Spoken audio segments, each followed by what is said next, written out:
Okay, this one is for Selma. And maybe for Taya too.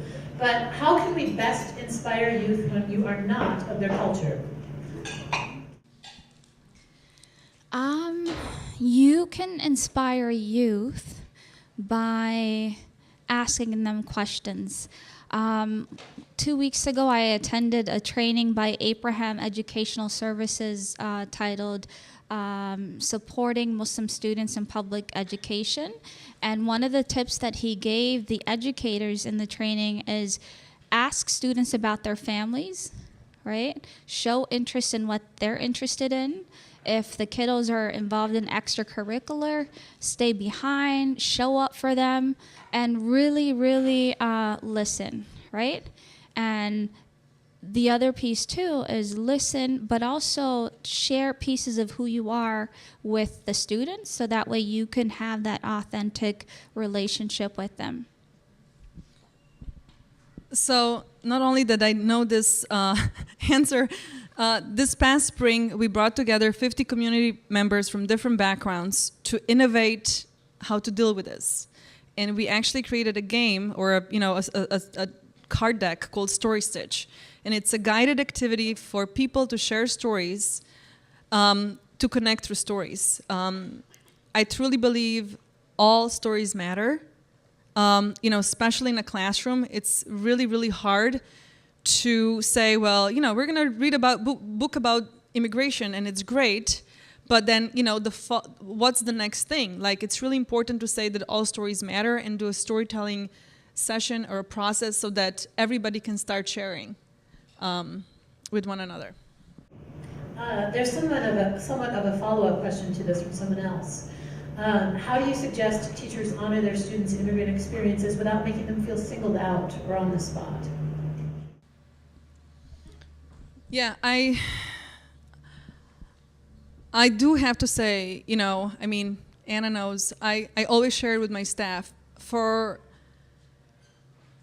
probably at least once a day, I get an email, from a teacher saying, you have this book and you have these immigrant authors. Can they come at 11 o'clock to my school to give a presentation? And I'm sure you have a grant that will cover this cost.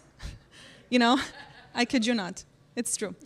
What I'm trying to say is that I do understand a lot of teachers value that personal experience, but I think you should do it not by singling out an individual in the classroom or asking an organization like ours to do it for free. You should actually, take necessary steps, and if you really want to have first-person experience, invest, share how important that is, provide the funding necessary or a grant or something, and then have that happen. But it has to be in a respected manner. And to us immigrants, it's not our job, now that we're in America, to keep on explaining, it's not part of our job.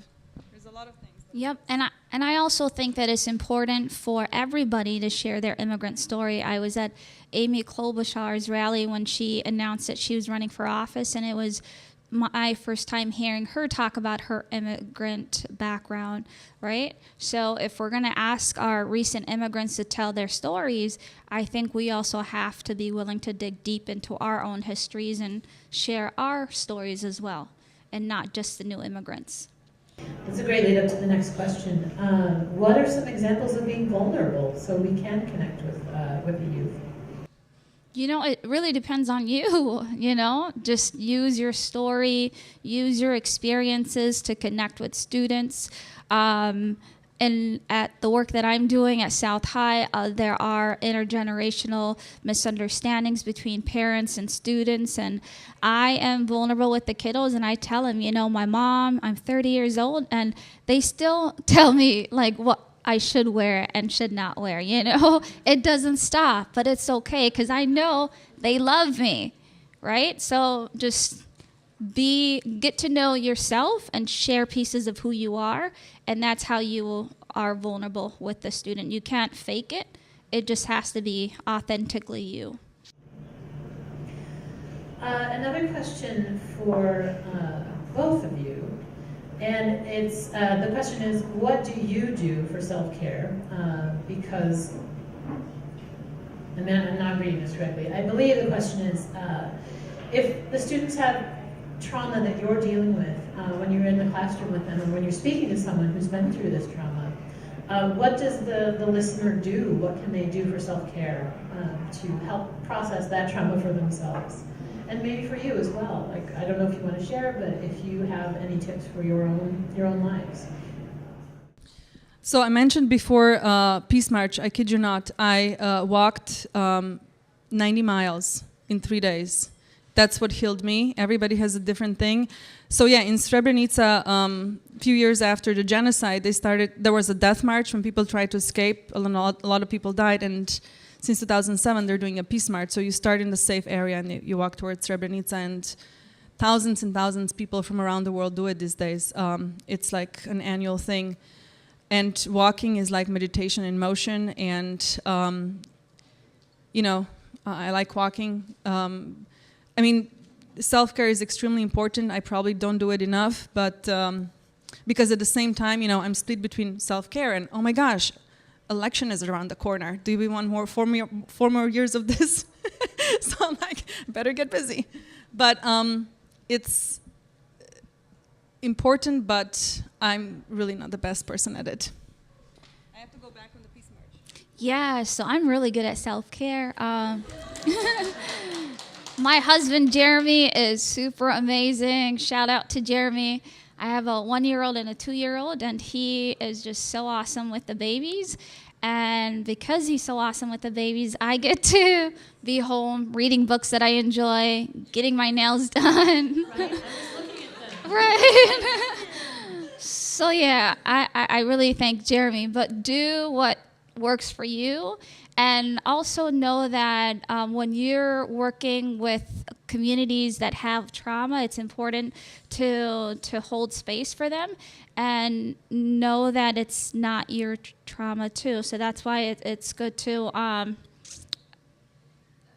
guess, to acknowledge that it doesn't make you a bad educator, teacher if you check out after you're done with work.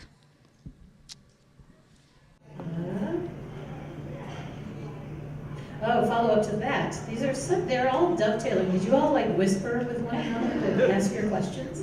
There's one that says, I agree and am very vulnerable, but how do you encourage colleagues who think that is not professional, i.e., I'm your teacher, not your friend?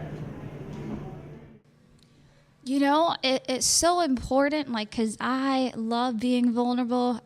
It's risky, but I think you do it because you believe it. And I think if the other person's not ready to be vulnerable, they're on this continuum, right? They're on a journey of their own, but you continue to model that vulnerability and don't feel bad about it. And hopefully they'll come around. Part of my passion is building community, and when it comes to equity work, I believe that the best way that we understand each other is by being in relationships with one another. And I often hear people say, I already have enough friends. And it's I'm not talking about that kind of friendship. I just want us to have a human relationship, and if it turns into a friendship, then that's a bonus. But be authentically you, be vulnerable. Suggest Brene Brown to this colleague. Maybe that'll change their mind, but just be you. You're doing the right thing. Another question. How is your work an antidote to this country's xenophobia? That's a big question. Yes. It's a great question, and we wouldn't be doing this work if we didn't believe that it is an antidote. My favorite are youth stories. So to all the teachers that ever purchased them and are using them, thank you so much, because I know there's a lot of woke people that think are woke but are not woke, that buy our books and put it on a shelf and never read it. But the reason why I love the youth books is because teachers assign them, so the students have to read them. And then they have to, present a report. So I'm always so thrilled. And I will tell you, if you read the book, it's stories of people from 20 different countries. You get so many different perspectives about immigration that there's no way that at the end you have a single type of opinion about who an immigrant, or like a general opinion about who an immigrant is. Every type of stereotype is broken through 170 pages. So that's what we're truly trying to do. Going back to my favorite TED talker, Chimamanda Adichie Achebe, The Danger of a Single Story. We have to tell millions and millions of stories to be the antidote against the xenophobia. That's what we have to do, and we unfortunately have to do it in United States, in New Zealand, in South Africa, in UK, the whole world. And stories not just of immigrants, but of the native people, of, black people. Just the list goes on and on and on. All the voices need to rise, hence the gala coming up, all voices rising. The Appalachian white male, I want to hear your voice too. I don't know, where you are, but I want to hear your voice. Everybody's voice matters. And that's what I'm going to say. And that's actually leading into another question that someone asked. Are your books, is there another format for the books? Audio, video, is there another way that people... Every single story comes with a 5-minute long video that's free of charge on our website, and we are working on the audiobook. And we do have ebooks. Very nice. I'll just add one thing. Audiobooks are delayed. You know why? Because they're like, oh yeah, you just hire this actor. What is the word? Voice actor. Thank you very much. And they'll read the book, and I'm like, I'm not gonna have some American-born person read the stories. Are you joking? So that's why we're still talking about how to actually do the audiobook that is going to be authentic. Another question. There are so many boundaries in our school system with restrictions. How can these be done beyond the beyond the boundaries? I'm trying. Tell me more. Tell me more. Okay, with so many boundaries in our school system. With so many boundaries in our school system of what you can say or do with the kids, because that's not part of the curriculum, or that's not part of the program. We're school. We're not set up for trauma circles or things like that. So how do you manage to put it in the school time, because you're in the school, how do you manage to do that during school time? What you say? Yep, it did. So I am not a teacher, but I am an educator. My husband might disagree. I am a social worker, and we have the awesome support of our social work manager and Sherry Harris, who's our lead social worker. I just have a lot of support to do the things that inspire me. And when I came to South High, my passion has been around creating programming to bring people that look like the kids into the building, so that way they can feel good. It's about the social emotional learning, right? When kids feel good about themselves, learning can happen. We have an incredible principal, Mr. Aponte, and the rest of the team, Mercedes. They are super trusting, and I tend to do what I need to do and then ask for forgiveness later. Yeah, because if it's good for the kids, it's good for the school. One word, creativity. We actually conducted a study because it is incredible. The immigration is taught differently in different states, in different counties, American studies, ethnic studies, social studies, human geography. It's all over the place. and it's completely disorganized and everybody does whatever they want. And, this is all, in my opinion, part of the silencing and, creating a narrative that you want. And I have teachers that teach global languages, and they're like, you know what? When I teach French, I'm going to show a video of Cameroonian immigrant, Congolese immigrant, and another from Haiti. And I'm like, you go. Because we have to find creative ways to have these discussions. And it's not in the curriculum. These months are changing. It's supposed to be the Asian American month, but it's also a Native. I mean, it's all great, but I truly think we're all over the place. So the teacher needs to know what the kids need and then be creative and somehow put it in. Great. Moving along. So there was a question about the arts. What has this done in your lives, if anything? The arts? Yeah.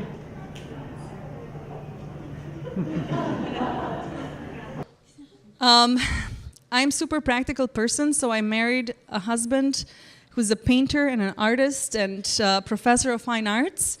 So after I, fight for humanity, I come home and my husband says, what do you think about this shade of blue that I just added to the sky of this painting? And I'm like, looks good. And then I pause for a few seconds. I guess that's my self-care. I paused and I'm like, wow, that's a really pretty shade of blue. So arts are very healing to me and very, very healing. So in the high school level, a lot of our kiddos of color, especially our East African kiddos that come from Somalia. Somalia is known as the nation of poets. So oftentimes kids struggle in the classroom, but then I see them in the community doing poetry slams. And just for me, going to those events, I'm able to build a connection with the kids. And then when I see them at school, I ask them, well, what is it about that space is working for you? And how do we bring that joy out of you when you're here at South High? So the arts really is a vehicle for a lot of our kids who are struggling in schools. They are able to find their voice and tell their stories and organize themselves. So I appreciate the arts very much. Last two questions. For teachers who are not going to take the time to be here and educate themselves, how do we help them learn how to better support students? That was so Minnesota.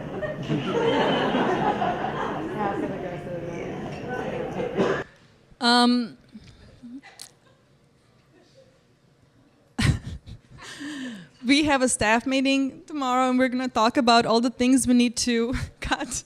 Because I literally go to every place that they invite us, every single conference.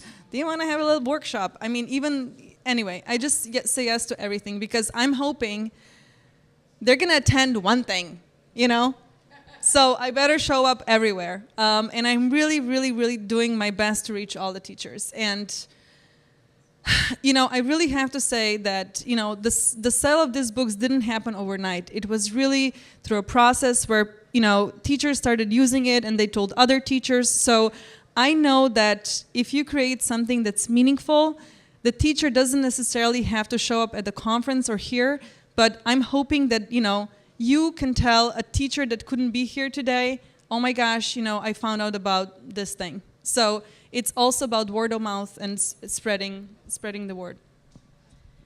Yep.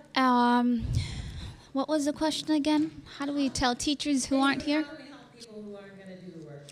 Yes. Okay.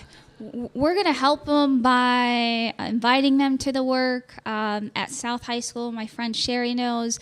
I've taken it upon myself to send weekly emails about white privilege and how schools are predominantly white spaces, and for students of color, if you're not white, you're bound to have tensions, and just having those conversations, at least via email, people can opt in reading it. Others will not, but I've been really happy to see some of the positive response. A group of us are doing a racialized trauma series, 5 days, and one of our awesome teachers, who is a white woman who's an ally, decided to put together a group, an email group.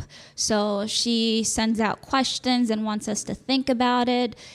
Honestly, for me, it's about being in relationship, and if you notice that that person is not on the bandwagon yet, try to encourage them. I think sometimes what happens is that when we talk about disparities and disproportionalities, people experience white fragility, and it's important to know that as an educator, it's not about you, it's about the kids, and the numbers show that Minnesota has the largest achievement gap, so we need to do better.